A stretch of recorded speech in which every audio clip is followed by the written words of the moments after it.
కూడా. అది పరిస్థితి. ఆంధ్రప్రదేశ్లో ఇంకా వెనక తోసుకెళ్తున్నారు తప్ప ముందుకు తీసుకెళ్దామని ఆలోచన ఉన్నట్లే. ఇప్పటికి ఆల్రెడీ 5 సంవత్సరాలు సర్వనాశనం చేశారు. 10 సంవత్సరాలు అయిపోయింది. తెలంగాణ నుంచి ఆంధ్రప్రదేశ్ విడిపోయి 10 సంవత్సరాలు అయిపోయింది. అయినా కూడా మళ్ళీ మొదటి స్టేజ్కి తీసుకెళ్తున్నారు. మేమే కడతామని, మళ్ళీ తర్వాత టెండర్లు పిలుస్తామని.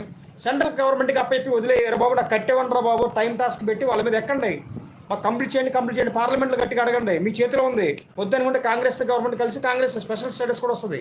ఎంతోమంది నిరుద్యోగ యువత ఉన్నారు ఆంధ్రప్రదేశ్లో. ఎన్నో ప్రాజెక్టులు పెట్టి ఎన్నో ఎన్నో ఎన్నో చేయాల్సిన వర్క్ చాలా ఉన్నాయండి. కేవలం ఈ ఒక్క ప్రాజెక్ట్ మీద పెట్టుకొని, పోలవరం ప్రాజెక్ట్ మీద పెట్టుకొని, అంటే ఎలక్షన్ గ్యాంబ్లింగ్ టైం పాస్ మారుతుందని నాకు అర్థం కావట్లేదండి. ఇప్పుడు ఎలక్షన్లు వచ్చినప్పుడు బీసీల మీద ప్రేమ, ఎస్సీ ఎస్టీల మీద ప్రేమ వస్తాయి. ఎలక్షన్లు అయిపోగానే దాని మీద పక్కన పెట్టేస్తారు. ఇప్పుడు పోలవరం కూడా అంతే. మళ్ళీ ఇప్పుడు ఎలక్షన్ ట్రెండ్కి వచ్చేదాకా దాన్ని నడుపుకుంటూ తీసుకెళ్తా ఉంటారా?